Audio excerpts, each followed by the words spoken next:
በመጀመሪያ ወደ ጥያቄው ከመግባታችን በፊት ሀገሬ ኢትዮጵያ እንግዲህ ዓለም ዋንጫንም ሌሎችንም የአትሌቲክስንም ቀጥታ ስርጭት ለማስተላለፍ እድል ስላገኛችሁ እኔም እንዳንድ ስፖርት ባለሙያ በጣም ደስ ብሎኛል። በርቱ፣ ይሄ ትልቅ ስራ ነው ብዬ ወስዳለሁ። ከዛ እንግዲህ ኢትዮጵያ አትሌቲክስ ፌዴሬሽን 9 ዓመት ነው ሴክሬታሪ ጀነራል ሆኜ የሰራሁት። ያው ከ2014 የካቲት 1 ጀምሮ ነው የወጣሁት።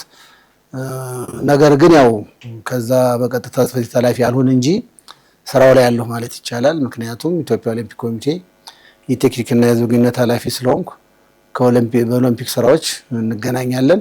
በሌሎቹ አትሌቲክስ እንግዲህ አንዴ ከገባበት ስለማይለቅ ከማናጀሮቹ ጋር፣ ከአትሌቶቹ ጋር፣ ከአሰልጣኞቹ ጋር፣ ከጽሕፈት ቤት ባለሙያዎች ጋር፣ ከስራ አስፈጻሚው ጋር በጋራ አንዳንድ ስራዎች ሲኖሩ አብረን ስለምንሰራ ሁልጊዜ አለሁ ማለት ይቻላል። አሁን ባለፈው የግራንድ ፕሪክስም ሲካሄድ በኮሚኒኬሽን ዲፓርትመንት ወይም በተቋቋሙ ኮሚቴም ገብቻ አግዣለሁ። ስራውን በጣም የተቃና ነበረ። የኢትዮጵያ ኦሊምፒክ ኮሚቴም የአጋርነት ስራ ሲሰራ ስለነበረ በተለይ ኢትዮጵያ ኮሚቴን ወክዬ ስለሰራው ሁልጊዜ አለሁ ማለት ይቻላል። እንግዲህ አትሌቲክስን በዚህ መንገድ ነው ገልጸው።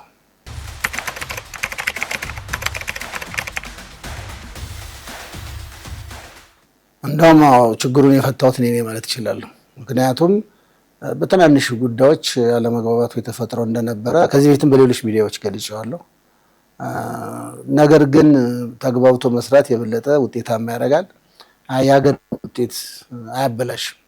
ስለዚህ እኔ ሁልጊዜ የማነሳው በአገር ጉዳይ ላይ በጋራ መስራት፣ የግል ጉዳይ ደግሞ በጠረጴዛ ዙሪያ መፍታት ስለሚያስፈልግ የመጀመሪያውን ኢትዮጵያ ኦሊምፒክ ኮሚቴ ከመቀላቀሌ በፊት በኢትዮጵያ ኦሊምፒክ ኮሚቴና በአትሌቲክስ ፌዴሬሽን አመራሮች ያለውን ችግር ለመፍታትና ለማግባባት ነው የተሞከረው።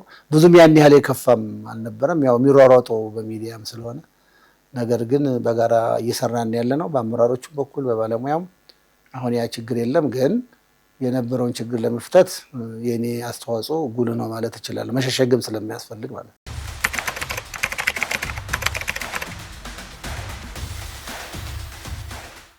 እንግዲህ አትሌቲክስ በነገራችን ላይ ያው እኔ ብዙ ጊዜ የማነሳው ነው። ዛሬ ስለወጣው ስለነበርኩ ሳይሆን እዛም እያለሁ አሁንም የማነሳው እንግዲህ ይሄ ዓለም የግሎባላይዜሽን ዓለም በየጊዜው እያደገ ነው የሚሄደው። አሁን እኛ ሰዎች በደንብ ሌሎች ሀገራት ባልነቁበት በራሳችን በጥሩ አልቲቲዩድ ተዘጋጅተን ረዥም ርቀትን ተቆጣጥረን ኖረናል ለብዙ ዓመት። አሁን ደግሞ ቶ ዘ ሪቨርስ ሆነ። አንደኛ አልቲቲዩዱን አርቲፊሻል በሆነ መንገድ መስራት ጀመሩ። ስለዚህ እዚህ እኛ ጋር መምጣት አላስፈለግም። አንድ ቤት ውስጥ ራሱን የቻለ የቴክኖሎጂን በመጠቀም አልቲቲዩድን መውሰድ ይቻላል። አልቲቲዩድ ነው ያው የትሬኒንግ ሳይንሱ የሚታወቅ ስለሆነ ማለት ከሂሞግሎቢን ጋር የተያዘ ነው። ስለዚህ ሁለተኛ ሌሎች ቴክኖሎጂዎች አሉ፣ ሰፕሊመንት አለ፣ የመወዳደሪያው የመዘጋጃው መሳሪያ አለ። እኛ የሌለንን እነሱ አላቸው። ምግቡ አለ፣ ኒውትሪሽኑ። ብዙ ጊዜ እኛ ጋር የምንመገበው ምግብ ከእንጀራ ጋር የተያዘ ነው። እነሱ ጋር ደግሞ ሳይንቲፊክ በሆነ መንገድ ምግብ ይጠቀማሉ። ስለዚህ እነዚህ ነገር ሲጨመር አሁን የፌዴሬሽኑ የመስራት ያለ መስራት አይደለም፣ ውጤቱን ይቀይረዋል። አሁን አይተህ ከሆነ ባለፈው በነበረው የዓለም ሻምፒዮና ቶታሊ አውሮፓውያኖች ናቸው እያሸነፉ ያሉት። በፊት ኬንያ እና ኢትዮጵያ፣ ማክሲመም ኡጋንዳ፣ አንዳንዴ አሜሪካኖች ይገቡ ነበር። አሁን ግን ወደ አውሮፓ፣ ወደ ቤልጅየም፣ ወደ ሌሎች ስፔን ምናምን ጣሊያን እንዲህ አይነት ሀገሮችም ሁሉ ኮምፒት እያደረጉ ነው ያሉት። ስለዚህ አሁን እኔ የምወስደው ይሄ የአመራር መስራት አለመስራት አይደለም፣ በዛ ልክ መዘጋጀት ያስፈልጋል። አንዱና መሰረታዊ ችግር ይሄ ሰመር ኦሊምፒክ ወይም ዓለም ሻምፒዮናም ኦሊምፒክም ብዙ ጊዜ እኛ ጋር ክረምት እነሱ ጋር በጋ ሆኖ የሚካሄደው። ስለዚህ እኛ እዚህ በክረምት ዝናብ ሲያባራ ትሬኒንግ እየተሰራ አክሊማታይዜሽን እና አዳፕቴሽኑ ሳይፈጠር እዛ ሲኬድ ሙቀት ነው፣ ሂዩሚዲቲ ነው፣ መቋቋም እያቃታቸው ያቋርጣሉ። ስለዚህ ይህንን አሁን እኛ መፍታት ብንችል፣ አሁን ኬንያዎቹ የበለጡም በዚህ ነው። እነሱ ሞምባሳ አላቸው፣ እኛ ከሞምባሳ ያለነሱ ሁመራ አለ፣ ወንጂ አለ፣ አዳማ አለ። የትም ቦታ ላይ ሄደን መስራት ሲገባን የአትሌቶቹ ፍላጎት የለም፣ የአሰልጣኞቹ ፍላጎት የለም። በዚህ ምክንያት አዳፕትና አክሊማታይዝ ሳናደርግ እዛ ስንሄድ እናቋርጣለን። አሁን ወደፊትም አሁን በቅርብ ለሚደረገው የዓለም ሻምፒዮናም ሎስ አንጀለስ ለሚደረገው ኦሎምፒክ አሁን በቅርብ የምናደርገው የዓለም ወጣቶች ኦሎምፒክ አለ። ይሄንን በተሻለ መንገድ እንፈታዋለን ብዬ አስባለሁ። ስለዚህ ቢያንስ የ21 ቀን ቆይታ ቴምፕሬቸሩና ሙቀቱ የዛን ሀገር ቴምፕሬቸርና ሂዩሚዲቲ የሚይዝ ትሬኒንግ መሰራት አለበት። ትልቁ ፌለሪቲ ይሄ ነው። እኔም ብያለሁ አሁንም። ስለዚህ በውጤት ደረጃ በማነጻጸር እንደዚህ ወድቋል እንደዚህ አንሷል በሚል አይደለም መታሰብ ያለበት ብዬ የማስበው ሌሎች ሀገራት በቃ ኮምፒውተር ወደፊት እኮ ቶታሊ ይህንን ቴክኖሎጂን ተጠቅመን አሁን የምንለውን ነገር ካልሰራን ቶታሊ ላንኖርም እንችላለን። ይሄ በጣም አደጋ አለው እና ኢትዮጵያ አትሌቲክስ ፌዴሬሽንም ኢትዮጵያ ኦሎምፒክ ኮሚቴም መስራት ያለበት ይሄ ነው። በራሱ ውድድሩ በሚካሄድበት ቦታ የሚመስል የአየር ጸባይ ላይ አክሊማታይዝ አዳፕቴሽን መፈጠር አለበት። ከዛ በኋላ የአልቲቲዩድ ትሬኒንጉ ደግሞ ትልቅ ጥቅም ስላለው ማለት ነው። እኛ ናቹራሊ እናገኘዋለን፣ እነሱ አርቲፊሻል ያገኙታል። ናቹራሊ ማግኘት የተሻለ ጥቅም አለው። ስለዚህ በንጽጽር በተለይ ዓለም አትሌቲክስ ላይ ኤንጎሎ የተገኘው ውጤት የማይተካ ነው። 4 ወርቅ ተገኝቶ አያውቅም። ኦሎምፒክ ላይ ነው 4 ወርቅ የተገኘው፣ ሲድኒ እና ቤጂንግ ላይ። ሲድኒ በ4 አትሌቶች፣ ቤጂንግ ላይ በ2 አትሌቶች። ባለፈው ግን ኮሚሽነር ደራርቱ ቱሉ በመራችው የአሜሪካ ኢጁን ላይ ኤንጎሎ ትሬኒንግ የምናደርግበት ስለሆነ እዛ የተገኘ ውጤት በ4 አትሌቶች ነው፣ በ3 ሴቶችና በ1 ወንድ። ይሄ ደግሞ በጣም በኢትዮጵያ ታሪክ ውስጥ አልነበረም። እኔ እያለሁም 3-2 እናገኛለን። ሞስኮውን 10 ሜዳሊያ አግኝተናል በ10 አትሌቶች። ለየት የሚያደርገው በኢትዮጵያ ታሪክ ውስጥ በ10 አትሌት 10 ሜዳሊያ የመጣው ሞስኮ ነው 2013 እነ መሐመድ አማን የመጀመሪያ ጊዜ ውጤት ያመጡበት ማለት ነው። ስለዚህ እንዲህ አይነት ውጤቶች አሉ። አፕ ኤንድ ዳውንስ ይኖራል። ግን ያንን ሜዳሊያውን መቁጠር ሳይሆን ምክንያቱን ማወቅ ምንድነው ኮዙ ብሎ ለይቶ ለሚቀጥለው መዘጋጀት ያስፈልጋል ብዬ አስባለሁ። አሁን በቅርብ ዓለም ሻምፒዮን አለ።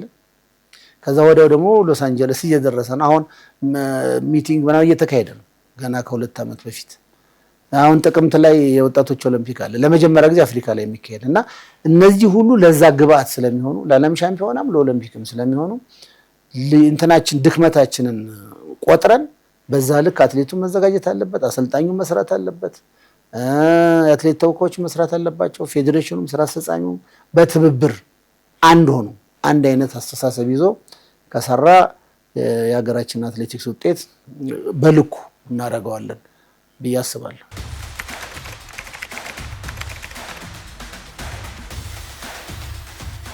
ምንም ይሄ መደበቅ አይቻልም።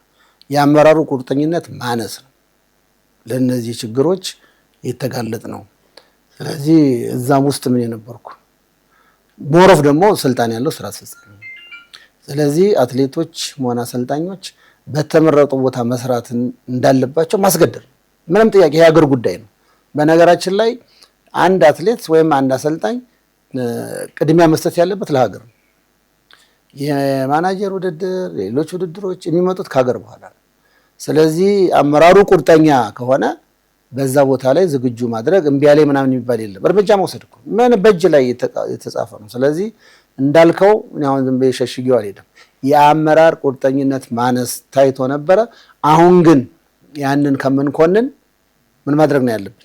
ለሚቀጥለው ወስኖ የሀገርን ውጤት ማስቀደም፣ ለሀገር የሚወጡ አትሌቶችን በተገቢ መንገድ ማውጣት ስለሚያስፈልግ አሁን እሱ የአመራር ቁርጠኝነት አልነበረ ምናምን ብሎ ማውራቱ ምንም ስለማይጠቅም በቃ ያንን ያለፈውን ተምረንበት ወደፊት ግን እርምጃ ወስደን አስተካክለን መጀመሪያ ማስተማር፣ መምከር፣ ከዛ በኋላ የእርምት እርምጃ መውሰድ። አንድ አትሌት አልሄድም ካለ ይሰረዛል። መሰረዝ ብቻ አይደለም፣ ሌሎች ውድድሮች ላይ እንዳይሳተፉ ማገድ ይቻላል። እስከዛ ድረስ ህጉ ይፈቅዳል። ግን ይሄ አይደለም መሆን ያለበት። ግን ተማምኖ ተባብሮ ለሀገር ቅድሚያ ሰጥቶ አሁን በተለያየ አሰልጣኝ መሰልጠን በአንድ ኢቬንት ላይ 10,000 ሜትር ላይ 3 አሰልጣኝ 3 አትሌት እንዲህ አይነት ነገር ሊኖር አይገባም። አንዳንድ ጊዜ እዛው ሀገር ውጭ ሀገር የሚገናኙ አትሌቶች እንዲህ አይነት ቀልድ መቀለድ አያስፈልግም። ስለዚህ አንድ ላይ ይሰራሉ። የትሬኒንግ ዲፈረንስ እንዳላቃሉ ሲመጡ በተለያየ አሰልጣኝ ከመጡ ካምፕ ሲገቡ ያንን ማጣጣም ሊያስቸግር ይችላል። ግን በሂደት ተቆጥሮ አብረው ግን የሚሰሩበት ቲም ስፕሪት የሚመጣበት መንገድ ካለ ማሸነፍ ይቻላል። አለዛ ፔሱን የት ያውቀዋል? እከሌ ቅደም፣ ሰለሞን ይቅደም፣ በሪሆን ይቅደም፣ በምን ታምር አየነው እኮ ኦሎምፒክ ላይ ዓለም ሻምፒዮና ላይ ስላየን አብሮ መስራት ግድ ነው። ባይኩሩክ አብሮ ሰርተው ቲም ስፕሪት ፈጥረው ተመካክረው ማን የተሻለ ፈጣን ነው፣ ማን ኢንዱራንስ አለው፣ ማን ፔስ አለ የሚለው በደንብ በአሰልጣኞቹ ውህደት ተሰርቶ በቅርብ የሚደረገው ዓለም ሻምፒዮና ላይ ይሄን ማየት አለብን ብዬ አስባለሁ። ወደኋላ ያለውን ትተን ይሄንን ማድረግ ግን ግዴታ ነው። አለዛ ውጤት እናመጣለን ብሎ ማሰብ ሞኝነት ነው።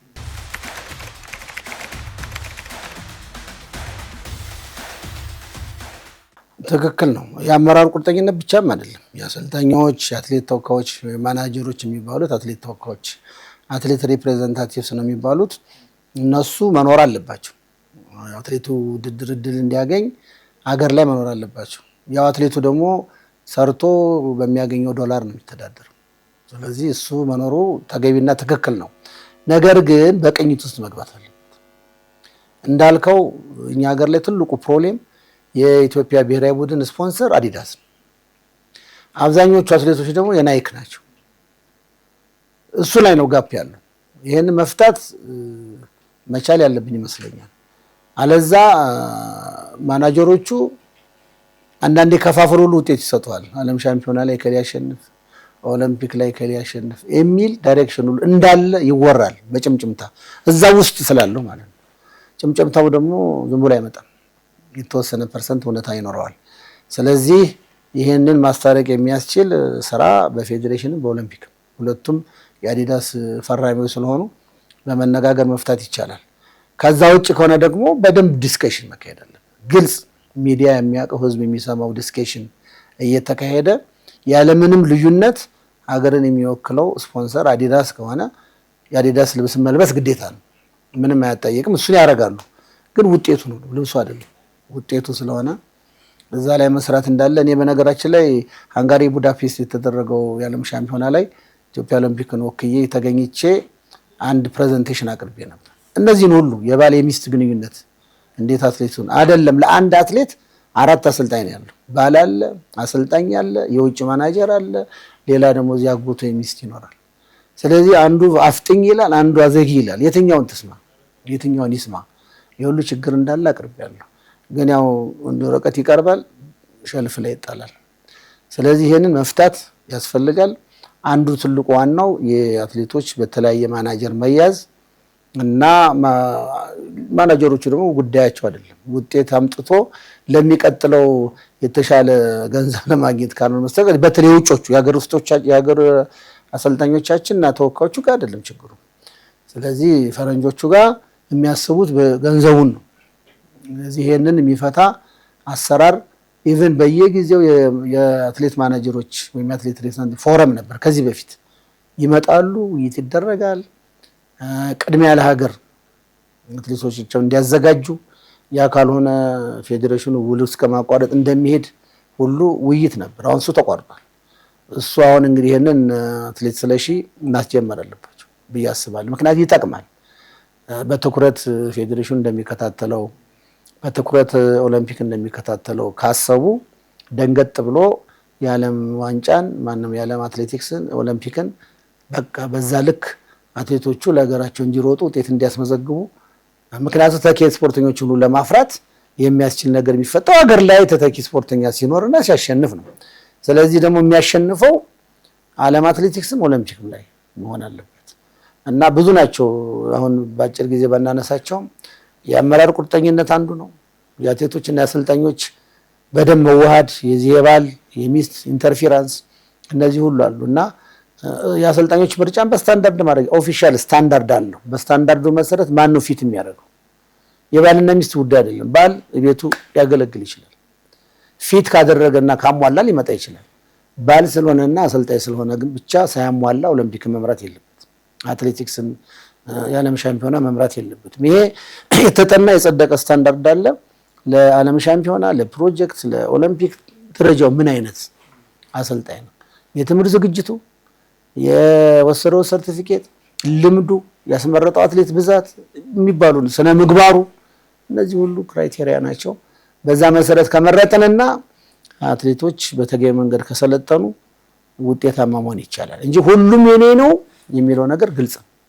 ወይም የራሱ ሚስት ወይም የራሱ ማኔጀር ልጅ እንድታሸንፍ መስራት አገርን ስለሚጎዳ ከዚህ በፊት የታዩ ስለሆኑ የታየን ነገር መደበቅ ስለማይቻል ነገር ግን አሁን አትሌቲክስ ፌዴሬሽን ሪፎርም ሰርቷል።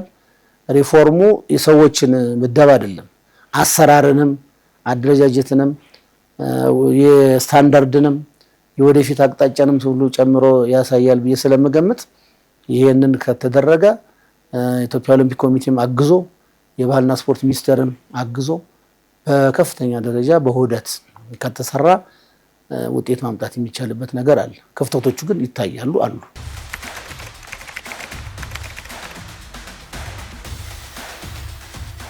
ትክክል ነው። የኢትዮጵያ ኦሎምፒክ ኮሚቴ አሁን ያለበት ሁኔታ ተናቦ መስራት፣ ተግባብቶ መስራት የበለጠ ውጤታማ እንደሚያደርግ ወስዶ በተለይም ክቡር ፕሬዝዳንት ዶክተር አሸብርም በሰጡት አቅጣጫ መሰረት ስራ እየተሰራ ነው። በነገራችን ላይ በፊትም እንደዚህ አይነት ነገር የተፈጠረው ሚዲያ ለሁለት ተከፈለ። ኢትዮጵያ አትሌቲክስንም ይደግፋል እኛ ጋር ማለት እኔ በነበርኩበት ኦሎምፒክ የሚደግፍ አካል አለ። ስለዚህ ስፖርቱ መሀል ላይ ተንከራተተ ማለት ድንች ሆነ በቃ።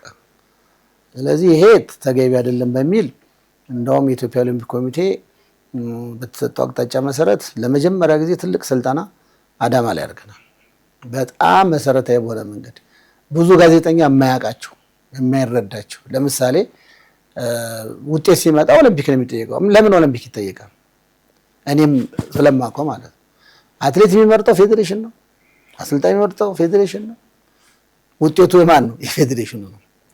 ስለዚህ ይህንን በተለይ ከዚህ ከኦሎምፒክ ቻርተር ጋር ተያይዞ የመንግስትና ደግሞ የስፖርት ልዩነትና አንድነትን እዛ ስናቀርብ ጋዜጠኞቹ ከ48 በላይ ጋዜጠኛ ነው ስልጠና የወሰደው እና በጣም ተደስተው ይህንን ያለመረዳት ነገር እንዳለና ተቋሙም ይህን ማድረግ እንደነበረበት ሁሉ አስተያየት ሰጥተው አሁን ብዙዎቹ ጋር የመግባባት አንደርስታንድ የመደራረግ ዝም ብሎ በጭፍን ጥላቻም ግለሰቦችን ሁሉ የመውቀስ እንዲህ አይነት ነገር እና ብዙዎቹ ይቅርታ የጠየቁበት ነበርና እንደውም አሁን ቀጣይ ስልጠና ላልደረሳቸው ብዙ ጋዜጠኛ ያልደረሰው ስላለ እሱን መስራት እንዳለብን አንደርስታንድ አድርገናል። ኢቭን እዛው ላይም ጥያቄ ላይ ተነስቷል። ስለዚህ እንደተባለው ተገቢውን የሆነ መግለጫ መስጠት፣ ለጋዜጠኞች ትክክለኛውን ነገር ማሳወቅ፣ እቅድን ማሳየት፣ ማስረዳት፣ የማን ኃላፊነት ምንድን ነው የሚለውን ማወቅ። ይህ ወደ ስፖርት ጋዜጠኝነትና ጆርናሊዝም እና ኮሚኒኬሽን በሚል ከኦሎምፒክ ጋር አያይዘንም ስልጠና ተሰጥቶ ነበር። አሁን ሁሉም ጋዜጠኛ የስፖርትን ፕሪንሲፕል የኦሎምፒክን ሀሳብ ቻርተሩን ይረዳዋል፣ ያውቀዋል፣ ያነባዋል ማለት አይቻልም። ምክንያቱም ብዙ ጊዜ ባለሽ ጉዳይ ላይና በግለሰቡ ጠብ ላይ ነው ፎከስ አድርገን መግለጫ ምናምን የምናወጣው።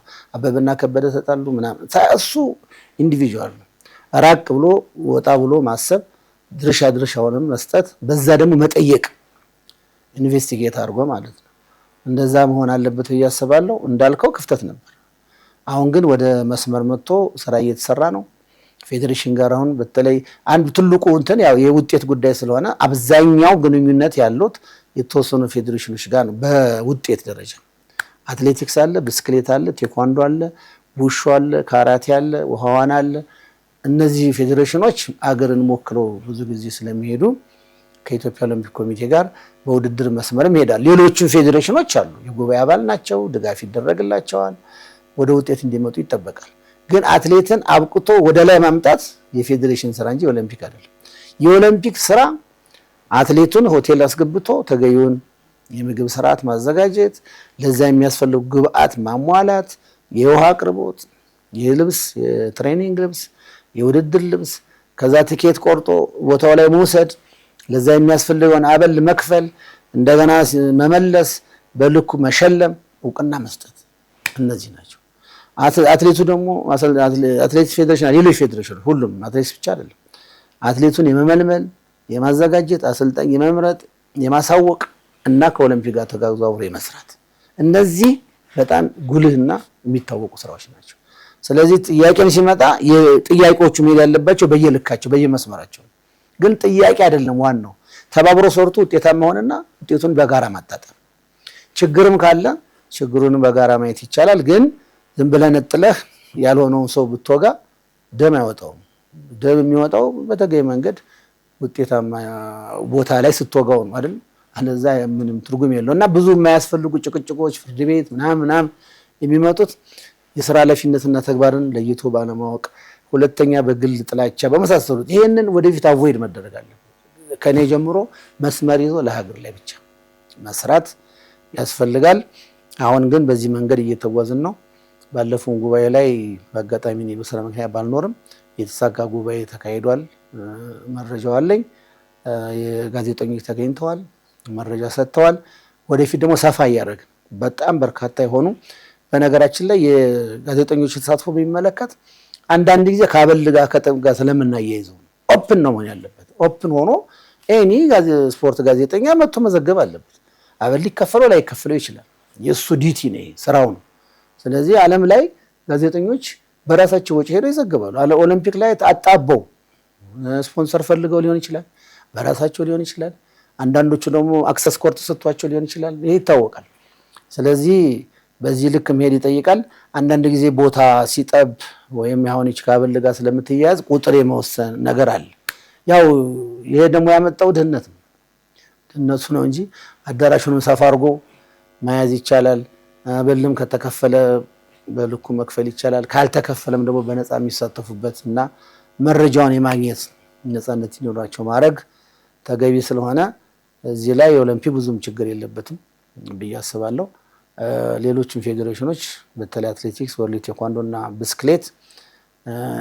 ሌሎች በየመጡ ስለሆነ በዚህ ልክ ያያሰቡ ሚዲያውን ያሳተፉ የስፖርት ዲቨሎፕመንቱ እንዲያድግ ስፖርት ባይሰልፍ ዝም ብሎ ያድግ በውይይት በስራ በስልጠና በዲስከሽን በተሞክሮ ስለሚያድግ ይሄን መስራት አለብን ብዬ አስባለሁ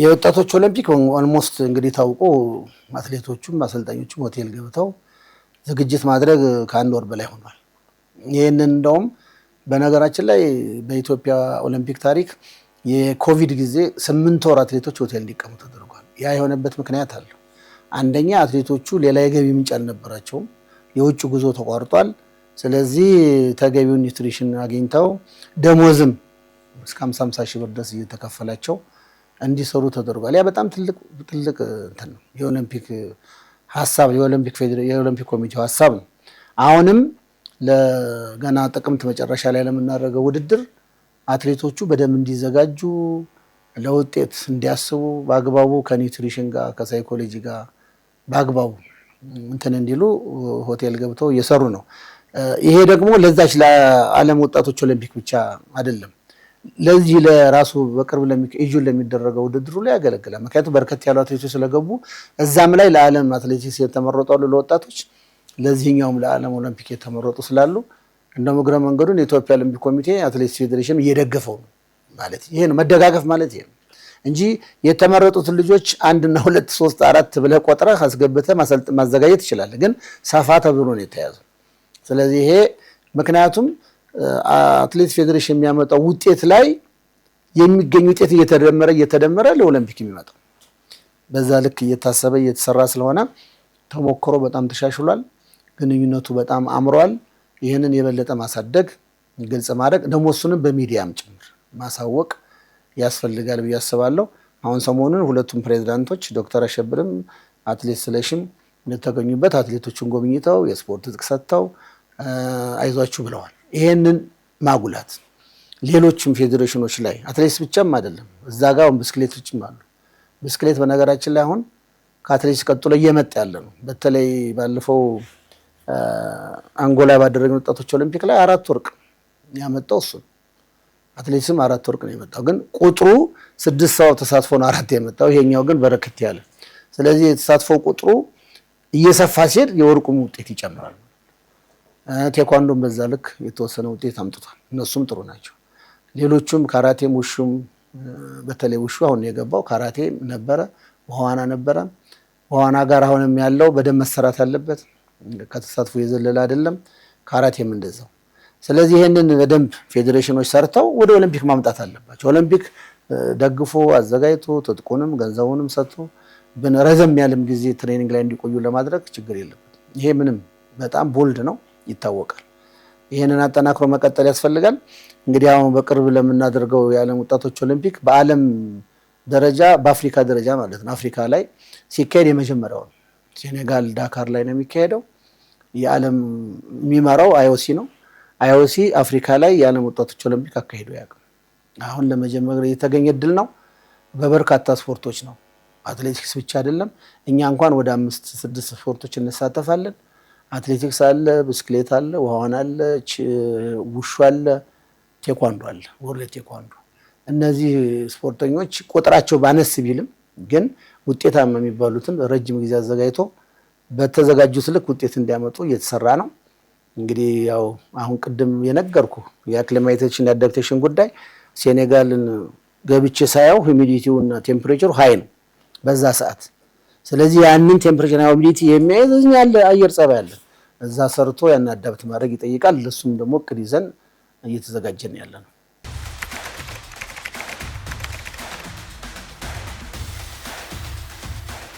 አዎ ትክክል ነው።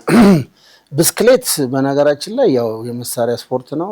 በብስክሌት ነው ውድድር የምታካሄደው። ፈታኝ የሆኑ ጉዳዮችን ቢኖሩት በጣም ውጤታማ ስፖርት ነው። ዓለም ላይ በጣም ትልቅ ውጤት የሚገኝበት ነው እና የኔ ምንድነው ከሌሎች ጓደኞች ጋር በመሆን የብስክሌት ንቅናቄና ፌስቲቫል የብስክሌት ስፖርት የንቅናቄና ፌስቲቫል የሚል በኢትዮጵያ ደረጃ በሀገር ደረጃ ፕሮፖዛል አዘጋጅተን ባልና ስፖርት ሚኒስቴርም ለብስክሌት ፌዴሬሽን ማቅርበን የጋራ ግንዛቤ ከተያዘበት በኋላ ኦልሬዲ ፕራክቲካል አዳማ ኦሪንቴሽን ሰጥተናል፣ ግን ተግባሩ ተጀምሯል። ባለፈው መጋቢት ላይ ባህር ዳር ተካሂዷል። በጣም ደመቅ ባለ መንገድ እንዳውም ሁሉም ብስክሌቱን ሰቅሎ ባስቀመጠበት ረገድ አውርደን አሁን ባህር ዳር ከተማ ላይ በብዛት ብስክሌት መጠቀም ተጀምሯል። አንዱና ዋናው ወደዚህ ያነሳሳን የዚህ ኮሪደር ልማት ነው። የኮሪደር ልማት አንዱ ትሩፋት የብስክሌት ሌን አዘጋጅ በየከተማው እና የብስክሌት ሌኑን የሚጠቀምበት የለም። በአብዛኛው እዚህ አዲስ አበባ ላይ ያለ ማንም አይጠቀም እና ዝም ብሎ ሊያረጅ ሆነ። ለምን እኛ እንደሙያ ይሄንን አንሰራም? አንደኛ ውድድርና ንቅናቄ ይለያያል። ውድድር ነው። ይሄ ግን ህፃናት፣ ሴቶች፣ ወንዶች፣ አዋቂዎች፣ አዛውንቶች ሁሉ ብስክሌት ሊጋልቡ ይችላሉ። እና የአምስተርዳምን ተሞክሮ አምጥተን የኔዘርላንድ አምስተርዳም ከተማውን የኔዘርላንድ ተሞክሮ አምጥተን ጠቅላይ ሚኒስትሩ በብስክሌት ነው ቢሮ የሚሄዱት። ወደ 21 ሚሊዮን ብስክሌት አለ። አንድ 18 ሚሊዮን ህዝብ አለ። እንግዲህ ከህዝቡ በላይ ብስክሌት አለ። አብዛኛው ሰው ለቱር፣ ለውድድር፣ ለመዝናናት ወደ መንገድ ለመሄድ ባቡር ለመያዝ በኪራይ ብስክሌት በካርድ ከፍተህ ሄደ ብስክሌቱ እዛ ጥረት ይሄዳል። ዋይኖት እኛ ጋር ያን በዛ ልክ ባንጀምር አሁን በተዘጋጁት የመንግስት ሰራቸው የብስክሌት ሌኖች ላይ ለምን ሰው አይጋለም? አሁን ነዳጅ ተወደደ። ሰው ቆሞ ነበር አይደል? መኪናው ሁሉ ቆሞ ነበር። ብስክሌት ካለው ግን ይጋለው። ነገር ግን ለመጋለብ ደግሞ የብስክሌት ዋጋ ሄዷል። ስለዚህ ብስክሌት የቅንጦት ዕቃ አይደለም። ከቀረጥ ነፃ መግባት አለበት። ከቀረጥ ነፃ ግብቶ ሰው በብስክሌት መጠቀም አለበት። በዛም ብዙ ጥቅም አለው። አንደኛ ስትሬንግዝን ካርዲዮቫስኩላር ኢንዱራንስን ጤንነትን ያሻሽላል። ነዳጅ ፍሪ ነው። ከፖሊዩሽን የጸዳ ነው። ለግሪን ኢኮኖሚ መሰረት ነው እና ሌሎች ሀገሮች በብዛት ብስክሌት ነው የሚጠቀሙት እና መኪና አቁመው ብስክሌት ነው የሚጋልቡት። ኢቭን ረጅም ጉዞም ሲሆን በኮርስ ብስክሌት ሞተር በተገጠመለት ብስክሌት መጠቀም ይቻላል እና ያን ተሞክሮ ይዘን እየሰራን ያለ ነው። በየደረጃው ካሉ ክልሎች ጋር እና ከተማ አስተዳደር ጋር ተፈራርመናል። አሁን በቅርቡ ሐምሌ 11 ደግሞ ሐዋሳ ላይ ይካሄዳል። ሐምሌ 18 አዳማ ላይ ይካሄዳል። ሐምሌ 25 አዲስ አበባ ላይ ይካሄዳል። እንግዲህ በዚህ ክረምት እነዚህ እንሰራለን ብለን ከክልሎቹ ጋር ከተማ አስተዳደሮች ጋር ተፈራርመን ስራ እየሰራን ያለ ነው። የቀን መለዋወጥ ሊኖር ይችላል ከዝናብ ጋር ከመሳሰሉት ጋር። የሐዋሳውን ግን ኦልሬዲ ፊክስ አድርገን የቲክቶክ መግለጫዎች፣ ሌሎችም የሚዲያ መግለጫዎች ሁሉ በዚህ ሳምንት ውስጥ ይሄዳሉ። እኛ ቀድመን ሄደን ቅስቀሳም ይካሄዳል። ባለፈው ሳምንት ከእግር ኳሱ ፕሪሚየር ሊጉ መዝጊያ ጋር እዛ ተገኝቼ ኦልሬዲ ሁሉ ነገር ጨርሰናል። ስለዚህ ይሄዳል ማለት ነው እና የብስክሌት ንቅናቄ አጠቃላይ የስፖርት ልማቱን የብስክሌት ደግሞ ልማቱን ማረጋገጥ የሚያስችል ነው እና ብስክሌት እኔ አማራ ክልል እያለሁ የመጀመሪያ ጊዜ ቱር አዘጋጅተን ከአዲስ አበባ መዘጋጃ ባህር ዳር መዘጋጃ የአባይ ስምጥ ሸለቆ የሚል አዲስ አበባ ብስክሌትና የአማራ ብስክሌት ፌዴሬሽን አካሄደናል። ይሄ የዛሬ 10-15 ዓመት። ከዛ በኋላ ደግሞ ከትግራይ ክልል ጋር በመነጋገር 21 ቀን የፈጀ ከባህር ዳር ከተማ የተነሳ ሁመራ ደርሶ መልስ መቀሌ ላይ ምን የተደረገ ውድድር 21 ቀን የፈጀ በየቦታው አቀባበል የተደረገ የክሮኖሜትር ውድድር የተደረገ በየመንገዱ 21 ቀን የፈጀ ተካሂዷል። ከዛ በኋላ ነው መለስ ቱር ምናምን የመጣው። ስለዚህ ብስክሌቱ ላይ እኔ እዛ ክልል እያለሁ ባህር ዳር ከተማ ላይ በገንዘብ ሁሉ ነበር ህዝቡ መንገድ እየዘጋን የምናካሄደውና እኔ ብስክሌት በጣም ወዳለሁ፣ ደስ ይለኛል። አትሌቲክስ ያው ብዙ ዓመት የመራሁት ነው፣ ግን ክልል ላይ ምክትል ኮሚሽነር ስለነበር ሁሉንም ስፖርት ነበር የምመራው እና አሁን ብስክሌት ወደፊት በተገኘ መንገድ እንዲያድግ ከቀረጥ ነፃ እንዲገባ ኢቨንም ሌሎችም አሁን ኦፊሻል ማላረጋቸው ጉዳዮችም ስላሉ ብስክሌትን ብንሰራበት ከአትሌቲክስ የሚያንስ ውጤት አያመጣም። ስለዚህ አትሌቲክሱ በጣም መገለጫችን ሆኗል፣ ውጤታማ ነው። ከአበበ ቢቂላ ጀምሮ የወረደ ነው። ብስክሌትም ከነገረመው ደንቦባ ጋር የሚያያዝ ነው። ነገር ግን በኋላ ደግሞ ውጤታማ የሆኑ አትሌቶቻችን ከትግራይ፣ ከአዲስ አበባ፣ ከአማራ፣ ከኦሮሚያ፣ ከድሬዳዋ እየመጡ ነው ያሉት። ስፔሻሊ የትግራይ ልጆች በዚህ ላይ በጣም ዶሚኔት አድርገው ቀጥሏል። አማራ ክልል ጋር በጣም ኮምፒቲሽን ነበረ፣ ያ ክለቡ ፈረሰ። እነሱ ግን ተጠናክረው መጥተዋል። አሁን ኦሮሚያም ላይ ከፍ እያለ ነው። አዲስ አበባም ላይ አለ፣ ጥሩ ነው። አዲስ አበባም ላይ እንደውም በዛ ይላል። ድሬዳዋ አሉ፣ ሌሎችም ክልሎች ደቡብ ላይ፣ ማዕከላዊ ኢትዮጵያ፣ ወደ ሌሎች ደቡብ ኢትዮጵያ፣ ደቡብ ምዕራብ፣ እነዚህ ሁሉ ጋር ለብስክሌት የሚሆን ፖቴንሻል አለ፣ ሰው ይፈልገዋል። ነገር ግን አሁን ትልቁ ችግር ምንድነው? ብስክሌት ውድ ነው። ስለዚህ በዚሁ አጋጣሚ የብስክሌት ከቀረጥ ነፃ ቢገባ እዚህ የሀገር የኢትዮጵያ ጋዜጠኞች ሁሉ መኪና ያስፈልጋችሁ፣ በብስክሌት መጠቀም ትችላላችሁ፣ ጤናችሁን ትገነባላችሁ፣ የታክሲ ዋጋ ይቀንሳል፣ ፊዚካልን ያሻሽላል፣ ደግሞም በጣም ደስ ይላል ብስክሌት። በተለይ በሚመረጡና በተመቹ ቦታዎች ላይ ከመኪና ጋር ሳትጠፋ ሌኑ ባለበት ቦታ ላይ መጠቀም ለጉዞም ኤክስከርሽን የሚባል ነገር አለ። ከከተማ ወጥተህ ከዚህ አሁን አዳማ መሄድ ይቻላል። በግሩፕ 100 ሰው 200 ሰው መንገድ ላይ ሻይ ቡና እያለ ሄዶ ተዝናንቶ አድሮ በሚቀጥለው ከመምጣት ይቻላል። እንዲህ አይነት ነገሮች ለመስራት ውስጥ ያለ እንግዲህ ወደፊት ሀገር ኢትዮጵያን በዚህ በኩል ካገዘኝ አብረን እንሰራለን ብዬ አስባለሁ።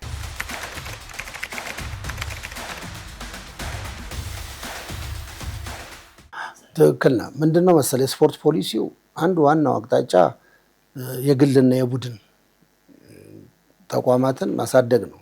አሁን በነበረው በመንግስትና በህዝባዊ ድርጅት ብቻ ስፖርት ማሳደግ አይቻልም። አብዛኛው ሄዳ አሁን አንተ አርሴናል፣ ማንቸስተር የምትለው የግል እኮ በቃ ትልቁ የኢኮኖሚ ግንባታ በግል የሚመጡ ተቋማት ናቸው። ስለዚህ ይሄንን መጠቀም ነው። በተለይ ንቅናቄውና ፌስቲቫሉ ክልል ላይ ነው። ስለዚህ የክልል ፌዴሬሽን ስልጣን አላቸው፣ ህገ መንግስታዊ ስልጣን አላቸው። አሁን እኛ እየሰራን ያለነው ንቅናቄው ላይ ስለሆነ ኦሮሚያ ክልል ስንሰራ ኦሮሚያ ጋር ነው የምትነጋገረው፣ በቃ ፔሪድ። አዲስ አበባ ስትሰራ ከአዲስ አበባ ጋር ነው፣ ሲዳማ ጋር ስትሰራ ሲዳማ ጋር፣ ድሬዳዋ ስትሰራ ድሬዳዋ ጋር። ያኛው በኢትዮጵያ ብስክሌት ፌዴሬሽን በኩል ስትመጣ ሁለትና ከሁለት ክልል በላይ ሲሆን ውድድር ነው የሚሆነው፣ ሞት ንቅናቄ። ስለዚህ ውድድር ሲካሄድ አብረን እንሰራለን፣ ኮላቦሬት እናደርጋለን። ምንም ጥያቄ የለውም። በሀገር ደረጃ የኢትዮጵያ ብስክሌት ፌዴሬሽን ነው የሚመራው፣ ምንም ጥያቄ የለውም። ግን ይሄ ማስ ሞቢላይዜሽን ስታደርግ አሁን ግሬት ራን ውድድር አዋሳ ሲያደርግ ከክልሉ ጋር ነው የሚሰራው። እኔም ጋር ይሰራ ነበር አማራ ክልል እያለሁና የክልሎች ስልጣን በነገራችን ላይ ከፌዴራልም ስልጣን ይበልጣል። ይሄ ምንም ጥያቄ የለውም። በፖለቲካውም ስንል የመንግስት ስልጣን ይታወቃል። ፌዴራሊዝም ውክልና ነው። ስለዚህ እኔ በዛ ምንም ችግር የለብኝም። የኢትዮጵያ ብስክሌት ፌዴሬሽን የሀገርን ብስክሌት ፌዴሬሽን የሚመራ ነው፣ ዲቨሎፕመንቱን የሚያሳድግ ነው። ባለፈውም እንዳልከው አንዳንድ ቬግ የሆኑ ሀሳቦች የተነስተው ነው። እኔ ምን ላይ ሰጥችበት ተስተካክሏል። ስለዚህ ንቅናቄው ታች ስለሆነ ኢቭን ወረዳ ስፖርት ምክር ቤት ጋር ተነጋግረህ መስራት ይችላል። ምንም የሚያግድ ነገር የለም፣ ይፈቅዳል። ሌቭል አለ። ለምሳሌ ዞን ላይ የምታካሄደው ከሁለት ዞን በላይ ከሆነ ክልል ነው፣ ከሁለት ክልል በላይ ከሆነ ፌዴራል ነው። እንዲህ እያለ አሰራሮቹን 40 ዓመት እንግዲህ ጥርስ የነቀልንበት ስለሆነ ችግር የለውም። ያልገባቸውን ያልተረዱ ሰዎችን ማስረዳት እንደውም እነሱ እንዴ እታች በዚህ እየጣላችሁን ስለሆነ እንዴ እናንተን ብሎ እኛን መሸለም ማበረታታት ነው እንጂ አላስፈላጊ ነገሮች መነሳታቸው ከውቀት ሊሆን ይችላል፣ ጉድለት ሊሆን ይችላል። እሱን እኛ ሞልተን እንሄዳለን ብዬ አስባለሁ።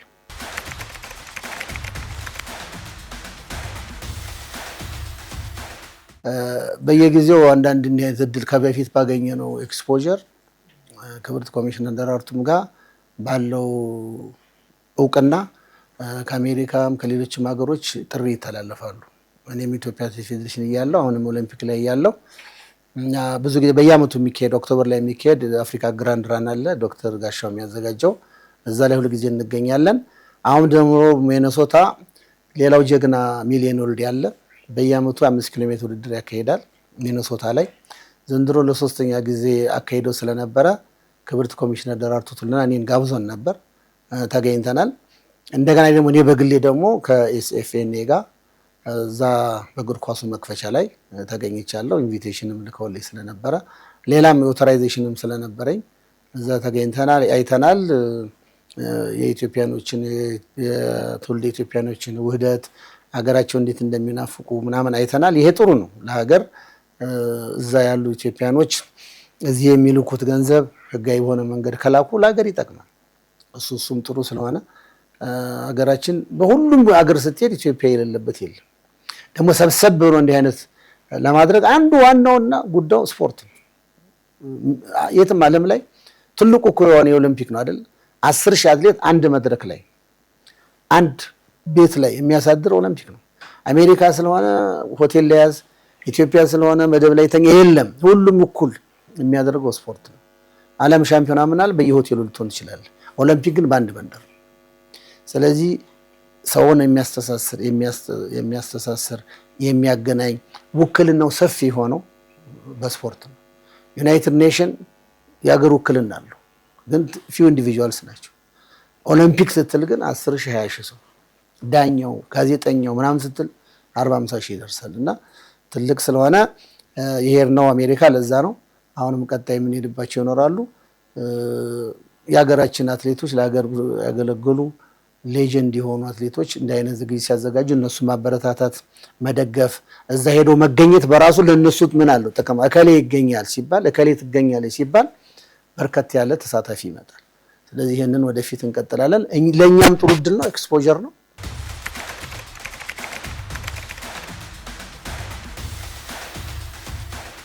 ይሄ ልምድ አለ። ኢትዮጵያ ኦሊምፒክ ላይ ባለፈው ሪዮም ሲካሄድ በተለይ ፓሪስ በደመቀ መንገድ እዛው ፈረንሳይ ሀገር ፓሪስ ሄደን ዶክተር አሸብርም ኮሚሽነር ደራርቱም እኔም ገዛኸኝ ሆነን ሄደን ኮሚቴ ተቋቁሞ በዶክተር ጥላይ የሚመራ ለረጅም ጊዜ እንትኑን ዲያስፖራውንም ኢትዮጵያውያንም ያገናኘ ትልቅ ፕሮግራም አካሄደናል። ያው አይታችሁ ከሆነ ትዕግስትና ማራቶን ታምራት ሲያሸንፉ መንገድ ላይ በከፍተኛ የኢትዮጵያ ባንዲራ በመያዝ በድምቀት አትሌቶቻችን ደግፈዋል፣ ጋብዘዋል። በኤምባሲ ደረጃ ይህ ትልቅ ነገር ነው። አሁን ሎስ አንጀለስም እንሰራለን። ሎስ አንጀለስ የቀረው 2 ዓመት ነው። አሁን ስብሰባ የኛ አመራሮች ሄደዋል፣ ተጀምሯል ስራው። ስለዚህ ሎስ አንጀለስ ድረስ በመሄድ ኮሚቴ አቋቁሞ እዛ ያለውን ሰው ሞቢላይዝ የማድረግ እዛ አትሌቱ ሲሄድ እንዲቀበል እንዲጋብዝ ማለት ሞራል ማለት ነው። ግብዣ ሲባል በሞራል ደረጃ እንዲሸልማቸው ጭምር የማድረግ ስራ ይሰራል። ተገቢ ነው። እንዳልከው ደግሞ ተወልደ ኢትዮጵያዊ ወደፊት እንግዲህ መንግስታችን ካየና ዳብል ዜግነት ቢሰጥ ሌሎች ሀገሮች ለምሳሌ አሁን ፈረንሳይና ሞሮኮን አየናል። ፈረንሳይ የኖሩ ሞሮኮ ጋር ተጫውተዋል። የኛ ኢትዮጵያኖች ብዙ ናቸው። ጀርመን ማአት ሀገር ለኔ እንደውም ኮንታክት ያደረጉ የሚያነጋግሩኝ አሉ።